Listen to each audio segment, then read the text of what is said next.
ഞാനൊരു ചോദ്യം ഈ മൂലയുടെ ഒരു വിഷയത്തിന്റെ ഒരു മറ്റൊരു ദിശയിലേക്ക് പോകാമെന്ന് ഉദ്ദേശിച്ചുകൊണ്ട് ഉന്നയിക്കുകയാണ്.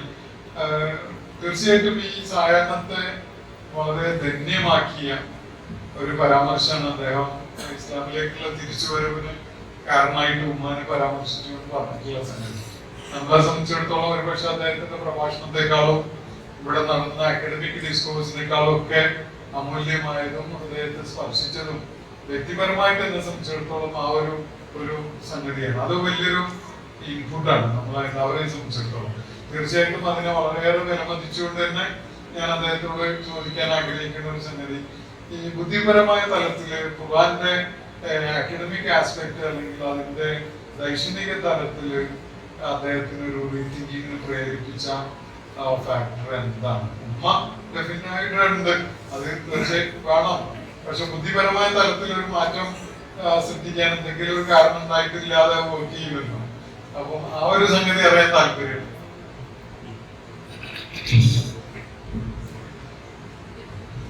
അതൊരു നേരാണ്. ഞാൻ എൻ്റെ ഒരു അടിയൻ, ഭാര്യയുടെ സഹോദരൻ, 30 വയസ്സ് ആയിട്ടില്ല, അദ്ദേഹം പെട്ടെന്നൊരു ആക്സിഡന്റിൽ പെടുന്നു. അങ്ങനെ തുടരെ ചില പ്രത്യാഘാതങ്ങൾ നമ്മൾ കുറിക്കുന്ന ഒരു സംഗതികൾ ഉണ്ടാകുമ്പോൾ മാറി ചിന്തിക്കുവാൻ നമ്മൾ പ്രേരിപ്പിക്കുകയാണ് ഈ കൊറോണയുടെ സമയത്താണ്. പക്ഷെ പെട്ടെന്ന് തന്നെ ഒരു ഉൾവിളി പോലെ ഈ ഖുർആനിലെ ചില വചനങ്ങൾ എന്നെ ഇങ്ങനെ സ്വാധീനിക്കുകയാണ്. അത് കാരണം ഈ ഒരു പ്രത്യാഘാതങ്ങളുടെ പിന്നിൽ അടിയന്റെ മരണം, എന്റെ മകന്റെ ചെറിയ പ്രശ്നങ്ങൾ, ഇങ്ങനെ കുറെ പ്രശ്നങ്ങൾ ഇങ്ങനെ. ഒരു പൂച്ച കിണറ്റിക്ക് ചടിയാൽ, ഞാൻ പല സ്ഥലത്ത് പറഞ്ഞു, പൂച്ച കിണറ്റിക്ക് ചടിയാൽ പൂച്ചന്റെ അതിജീവനം അത് രക്ഷപ്പെടാനുള്ള ശ്രമം നടക്കും. കുറെ ചാടി വെക്കും, ഞാവുന്നുണ്ട്, കുറെ ചാടി വെക്കും. നമ്മളിങ്ങനെ ഒരു രാത്രി വഴിക്ക് നടന്നു പോകുമ്പോൾ, ഒരു ഇരുട്ടുള്ള വഴിയിൽ നടന്നു പോകുമ്പോൾ ഒരു പൊട്ടക്കിണറ്റിൽ നമ്മളങ്ങ് ചാടി സംഘടിപ്പിച്ചു കൊടുക്കും. നമ്മള് വിളിച്ചാൽ ആരും കേൾക്കാത്ത 20 കൊല്ലം കിണറ്റിൽ ചാടി എന്തായിരിക്കും അവസ്ഥ? മരിച്ചിട്ടൊന്നുമില്ലെങ്കിൽ നമ്മൾ കുറെ ശ്രമിച്ചു നോക്കും. ഒരു മനുഷ്യന്റെ എന്താണോ അല്ലെങ്കിൽ ചെയ്യേണ്ടത് അതൊക്കെ അറിയാണ്ടൊരു ഉള്ളിൽ വിളി വരും. എത്ര വലിയ നിരീശ്വരവാദിയാണെങ്കിലും അറിയാതൊരു പ്രത്യാഘാതം നമുക്ക് വന്നാൽ, ഖുർആനില് നമ്മുടെ തഫ്സീറുൽ മുനാസബ എന്ന് പറഞ്ഞ തഫ്സീറുണ്ട്. അതായത് ഒരായത്ത് അടുത്ത ആയത്തുമായിട്ട് ബന്ധം, ഒരു സൂറത്ത് അടുത്ത സൂറത്തുമായിട്ട് ബന്ധം പറയുന്ന തഫ്സീറുൽ മുനാസബ തഫ്സീർ. അങ്ങനെ ഞാൻ ഉദാഹരണം പറയുന്നു. സൂറത്ത് ഇബ്രാഹിം തുടങ്ങുന്നത് അലിഫ് ലാം റാ. അള്ളാഹുവിനെ പറ്റി പിന്നെ പറയും, ഇരുട്ടിൽ നിന്ന്, ദുരുമാത്തിൽ നിന്ന്, ഇരുട്ടുകളിൽ നിന്ന് വെളിച്ചത്തിലേക്ക് കൊണ്ടുപോകുന്ന ഖുർആനെ കുറിച്ചിട്ട് ഇങ്ങനെ പരാമർശിച്ചിട്ട് ആ അധ്യായം അവസാനിക്കുന്നത് ഇതൊരു സന്ദേശമാണ്, ഇതൊരു വിളംബരമാണ്, ഇതൊരു താക്കീതാണ് എന്ന് പറഞ്ഞുകൊണ്ട് അതങ്ങോട്ട് അവസാനിക്കുകയാണ്. തൊട്ടടുത്ത ആയത്ത് സൂറത്ത് ഹിജ്റാണ്. ഹിജ്റിലും ഇങ്ങനെ ഒന്നാമത്തെ ആയത്ത് അലിഫ് ലാം റാ ഖുർആനെ കുറിച്ച് ഇങ്ങനെ പറഞ്ഞിട്ട് രണ്ടാമത്തെ ആയത്ത് പറഞ്ഞിട്ടുണ്ടെന്ന് അറിയാം. രണ്ടാമത്തെ ആയത്തില് ഖുർആൻ പറയുന്ന ഒരു സംഗതി, നമ്മുടെ ജീവിതത്തിൽ വല്ലപ്പോഴും ഒരു ഇതുപോലത്തെ ഒരു വിളിനാളം വന്നു. നമ്മുടെ വീട്ടുമുറ്റത്ത് ആരെങ്കിലും വന്നിട്ട് വല്ലപ്പോഴും ഇങ്ങനെ ഒരു വിളിനാളം വന്നാൽ ആ വിളിക്ക് ഉത്തരം നൽകാതെ പിന്തിരിഞ്ഞു കളഞ്ഞാൽ അതിനെ കുറിച്ചാണ് സൂറത്ത് ഹിജ്റിൽ പറയുന്നത്. പിന്നെ ആ വചനം തന്നെ എന്താന്ന് വെച്ചാല്, പിന്നെ സൂറത്ത് ഹിജ്റിന്റെ തുടക്കം ആണെങ്കിൽ ഞാൻ നോക്കി പറയാം. സൂറത്ത് ഹിജ്റില് അതുകൊണ്ട് ഞാൻ എന്നെ വല്ലാണ്ട് ഒരു അസ്വസ്ഥനാക്കിയ ഒരു വചനമാണത്.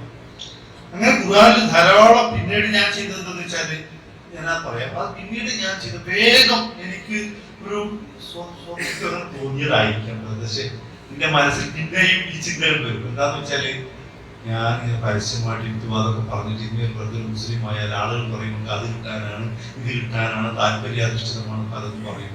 പല ആക്ഷേപങ്ങൾ വരും, ആളുകളോട് ഫേസ് ചെയ്യാൻ വലിയ പ്രശ്നം ഉണ്ടാവും. വിശ്വാസികൾ തന്നെ ഓൻ അങ്ങനെ വിശ്വസിക്കാൻ പറ്റില്ലല്ലോ, ഓന്റെ ഉള്ളെന്താ നമുക്കറിയില്ല, ഇങ്ങനെ ചിന്തിക്കൂല. ഇങ്ങനൊക്കെ എന്നെ അന്നേരത്തെ പലതും ഇങ്ങനെ സ്വാധീനിച്ചു വെച്ചില്ല. പിന്നെയും എനിക്ക് ഞാൻ പക്ഷെ കയ്യിൽ നിന്ന് കുടാൻ പറ്റുന്നില്ല. ഞാൻ നിരന്തരം ഖുർആൻ ഇങ്ങനെ അവിടെ ഇവിടെയൊക്കെ ആയിരിക്കും വായിക്കുമ്പോൾ എനിക്ക് ഓരോന്ന് വായിക്കുന്നത് ഇതുവരെ ഞാൻ പഠിക്കാത്തതും വായിക്കാത്തതും ഒരു ഉൾത്തെളിച്ചം എന്റെ മനസ്സിൽ കൂടെ അങ്ങനെ പോകും. അത് ഞാനപ്പോ വേഗം നിസ്കാരത്തിലേക്ക് തിരിയും. ചിലപ്പം അപ്പൊ തന്നെ വീട്ടുകാർ അന്തപ്പെട്ട് നിന്റെ ചങ്ങയ്ക്ക് പറ്റിയേ എന്നുള്ള രീതിയിൽ. കാരണം ഇത് വീട്ടുകാർക്ക് എന്നെ പറ്റി അറിയാം ഞാൻ. പക്ഷെ എന്നിട്ടും ഞാൻ ഇടയ്ക്കിടയ്ക്ക് അപ്പൊ എന്താ നിങ്ങൾ ഖുർആൻ എടുത്ത് നോക്കണമെന്ന് ഭാര്യ ചോദിക്കുമായിരുന്നു. വല്ല വിമർശിക്കാനാണെന്നാണ് അവർ വിചാരിക്കുന്നത്. സാധാരണ വല്ല സംവാദത്തിന് പോകുമ്പോഴൊക്കെയാണ് അങ്ങനെ ചെയ്യാറുള്ളത്. പക്ഷെ സ്ഥിരമായി ഒരു പ്രൊഫീസും പിന്നെ ഇങ്ങനെ ശ്രമിച്ചുകൊണ്ടേയിരുന്നു. അപ്പൊ നമ്മൾ ഇന്നലെ കാണാത്ത അർത്ഥവും ഓരോരോ തലത്തിലേക്ക് നമ്മുടെ ചിന്ത പോവാണ്. അങ്ങനെയാണ് ഞാൻ ഇതിലേക്ക് ഇങ്ങനെ എത്തി നോക്കാൻ ഒരു സാഹചര്യം ഉണ്ടാവുന്നു. ആ പ്രേരണ എന്നെ നിർബന്ധപൂർവ്വം ഖുർആൻ തന്നെ എടുക്കാൻ വേറെ പുസ്തകം ഖുർആനെ വായിക്കാൻ തോന്നും. അത് വായിക്കുമ്പോൾ നമുക്ക് അതിൽ ഓരോ വാക്കും നമ്മളെങ്ങനെ ആ വാക്ക് തിരക്കാൻ എന്താ അങ്ങനെ പറഞ്ഞു. അപ്പൊ ഞാൻ മറ്റുള്ള അറബി തഫ്സീറുകളൊക്കെ എടുത്ത് നോക്കും. അതെന്തേ അങ്ങനെ പറഞ്ഞു ഇങ്ങനെ പറഞ്ഞുകൂടായിരുന്നോ, അങ്ങനെ പറഞ്ഞാൽ ഇങ്ങനെ എന്നെ ഇങ്ങനെ ചിന്തിപ്പിക്കുന്നു. ഞാൻ അതിലേക്ക് വീണ്ടും വായിച്ചിറങ്ങുന്നിട്ട് ഞാൻ ചിലപ്പോൾ അത് ആരോടും അങ്ങനെ പറയാനൊന്നും പോയില്ല. അത് ഇനി പറഞ്ഞാൽ വലിയ പ്രശ്നമാണെന്ന് എത്തിയിട്ട് ഞാനൊന്നും തുടക്കത്തിലേ പറയാതെ പോയി. ഈ ഏഴയുടെ കാലത്തിന് നമ്മൾ ഇന്റർനെറ്റിനെയും ഇതൊക്കെ പറയുമ്പോൾ പോലും നമുക്ക് ഏറ്റവും വലിയൊരു കാര്യം 200 തഫ്സീറുകൾ ഒരു മൊബൈലിൽ വായിക്കാൻ പറ്റുന്നതാണ്. 200 തഫ്സീർ നമ്മുടെ തഫ്സീറിലെ വലിയ ലൈബ്രറികളിൽ കൊള്ളാത്ത വലിയ വലിയ പുസ്തകങ്ങൾ നമ്മുടെ മുന്നിലേക്ക് തിരിച്ചിട്ട് വരും. അത് വലിയൊരു സാധനല്ലേ. നമ്മൾ ആലോചിച്ച് നോക്കൂ. നമ്മളിതൊക്കെ കുറ്റം പറയുമ്പോൾ നമ്മൾ ഇതും കൂടി പറയണല്ലോ. അത്രയും സാധ്യതകൾ ഇതിന്റെ പിന്നിലുണ്ട്. അല്ലെങ്കിൽ എന്തൊക്കെ അവസ്ഥ നിങ്ങൾ ആലോചിച്ച് നോക്കൂ. അപ്പൊ നമ്മൾ ഇതിന് ആധുനിക സംവിധാനങ്ങൾ ഉപയോഗിക്കേണ്ടതിനൊക്കെ നമ്മൾ ഉപയോഗിക്കേണ്ടതുണ്ട്. സുഹൃത്തൊക്കെ AI തന്നെ തരും. നമുക്ക് AI കാലത്ത്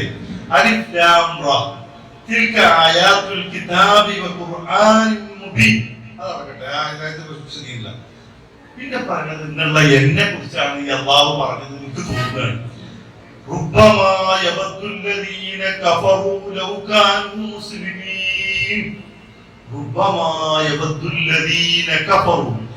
സാധാരണ റുബ്ബിട്ട് പറഞ്ഞാൽ ഒരു ക്രിയയുടെ മുന്നിലാണ് അത് പറയുന്നതെങ്കിലും ഇസ്മിന്റെ മുന്നിലാണ്, ഇസ്മ എന്ന് പറഞ്ഞ നൗണിന്റെ മുന്നിലാണ് റുബ്ബിട്ട്.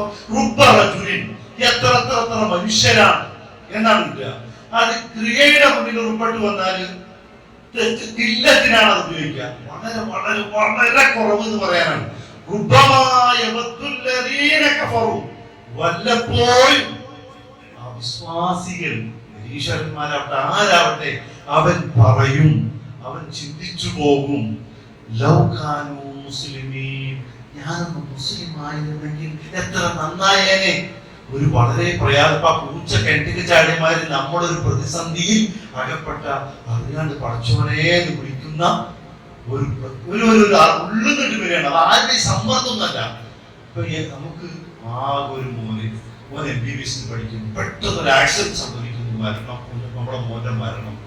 നമ്മൾ എന്തെന്നെ യുക്തി ഉപയോഗിച്ചാലും മരണത്തിന്റെ കാരണം എന്ത്, വണ്ടിയുടെ ആക്സിഡന്റ്, ഇതൊക്കെ നമുക്ക് പറയാൻ പറ്റും. വണ്ടിയുടെ വേഗത, ഈ ശാസ്ത്രബോധമൊന്നും നമ്മുടെ മനസ്സിനെ സ്വാധീനിക്കില്ല. അറിയാണ്ട് നമ്മൾ തേങ്ങി കരഞ്ഞു പോകും, നമ്മൾ നിലവിളിച്ചു പോകും, ചിലപ്പോ നമ്മൾ പടച്ചോനെ അറിയാണ്ട് വിളിച്ചു പോകും. അങ്ങനെ ഒരു പ്രതിസന്ധി ഘട്ടത്തിൽ ഏത് മനുഷ്യനും ഇതുപോലെ ചിന്തിച്ചു പോകും. ലൗകാനോ മുസ്ലിമീൻ, ഞാനൊന്ന് മുസ്ലിം ആയിരുന്നെങ്കിൽ എത്ര നന്നായേനെ. എന്നിട്ട് ആയത്ത് അവസാനിക്കുന്നില്ല.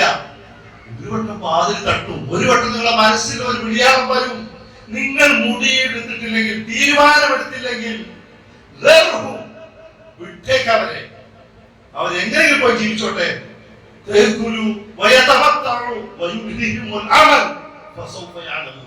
തിന്നേ കുടിക്കേ ഭോഗിക്കേ എന്തോ ചെയ്തോട്ടെ, അവർ പിന്നെ കണ്ടോളുന്നാണ്. മനസ്സിന്റെ അടിക്കേട്ടൊക്കെ ഒരു തീനാളം പോലെ, ഒരു വെളിച്ചം പോലെ, അവിടെ മനസ്സിലൊരു മിന്നാളം പോലെ വന്നാൽ പെട്ടെന്ന് തീരുമാനത്തില്ലെങ്കിൽ പിന്നെ ആവാതെ തുറപ്പില്ല.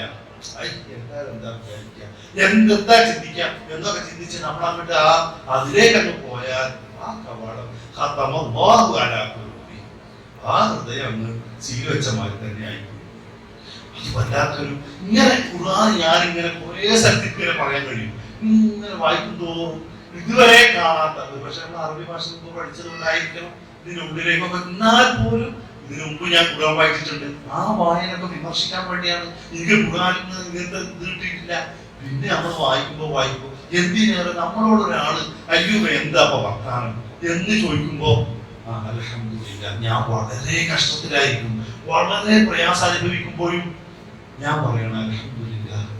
ഞാൻ എന്താ ചിന്തിക്കുന്നത്, ഈ കഷ്ടപ്പാടും പ്രയാസമൊക്കെ നാളെ നീങ്ങും. എന്റെ മാത്രം പിടിക്കൊണ്ടൊന്നല്ല ഞാൻ ജീവിക്കുന്നത്. എനിക്കൊരു സന്തോഷമുള്ള കാലമുണ്ട്, വളരെ ധന്യനാണ് ഞാൻ. എന്താ ഇവിടെ വർത്താനം ചോദിക്കുമ്പോ അൽഹംദുലില്ലാ. ഈ കാണുന്ന ഐശ്വര്യവും മെച്ചവും ഒക്കെ ഒരു രോഗം വന്നാൽ തീർന്നില്ലേ? നമ്മുടെ ഈ ഐശ്വര്യമൊക്കെ പോകുന്ന വഴിക്ക് ഒരു ആക്സിഡന്റ് പറ്റിയാൽ തീർന്നില്ലേ? അൽഹംദുലില്ലാ. ഈ അൽഹംദുലില്ലാഹ് ഇന്നലെ വരെ കാണാത്തൊരർത്ഥമുണ്ട്. ഇന്നലെ വരെ ഞാൻ പറയാത്തൊരു അൽഹംദുലില്ലാഹ് ഇന്ന് ഞാൻ പറയുമ്പോൾ അതിന് വേറൊരു അർത്ഥതലമുണ്ട്. സംഗതി ഇന്നലെ പറഞ്ഞ തന്നെയാണ് അൽഹംദുലില്ലാഹ് ഇന്നും പറയുന്നത്, ഞാൻ പറഞ്ഞ തന്നെയാണ് ഇപ്പൊ ഡോക്ടറും പറയുന്നത്. പക്ഷെ എന്നെ സ്വാധീനിക്കുമ്പോൾ ഞാൻ പറയുന്ന ചില വാക്കുകൾക്ക് അത് വേറൊരു അർത്ഥം ഉണ്ടായി വരികയാണ്. സിയാക്ക് വ്യത്യാസമുണ്ട്. എല്ലാവരും ഖുർആൻ തന്നെയാണ് ഓതുന്നത്. ഒരാൾ കാണുന്ന കാഴ്ചപ്പാടും അയാളെ സ്വാധീനിക്കുന്നതും വേറെ തന്നെയാണ്. നിങ്ങൾ നോക്കൂ, ഒരിക്കലും പിന്നെ മുഹമ്മദ് റാസി ഒരിക്കലും ഇങ്ങനെ ഖുർആൻ ഓതുമ്പോൾ കരഞ്ഞുകൊണ്ടേയിരിക്കുകയാണ്. ആളുകൾ ചോദിച്ചു, നിങ്ങൾ എന്തിനാണ് കരയുന്നത്? നമ്മുടെ തഫ്സീർ റാസിയല്ല കേട്ടോ. അദ്ദേഹം ഇങ്ങനെ കരയുമ്പോൾ ആൾക്കാർ ചെന്ന് ചോദിച്ചു, ഇന്നിപ്പോ നിങ്ങൾ കേട്ടില്ലേ നമ്മളെ ഇമാം ഓതിയ സൂറത്ത് ത്വാഹയാണ്. അതിലയാൾ പറഞ്ഞത്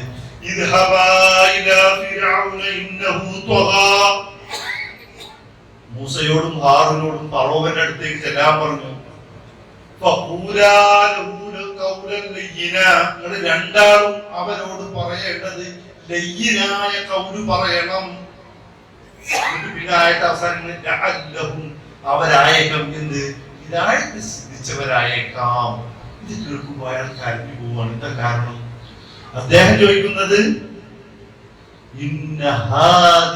ഈ വചനം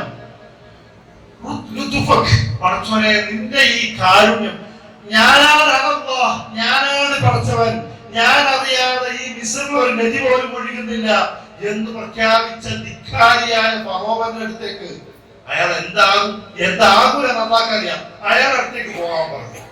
അവർ രണ്ടാളും പോയിട്ട് ലയ്യിനായ വാക്ക് പറയാൻ പറഞ്ഞു. ലയ്യിൻ എന്ന വാക്ക് നാം പറയേണ്ട വാക്ക് പറയേണ്ട സമയത്ത് പറയുക, പറയുന്ന അളവിൽ പറയുക. ലയ്യിൻ എന്ന പറയുക അർത്ഥം വിശാലാർത്ഥം വേറെ ഉണ്ട്, അതറക്കട്ടെ. ലയ്യിനായ വാക്ക് പറഞ്ഞു. നബിയോട് തന്നെ പറഞ്ഞു,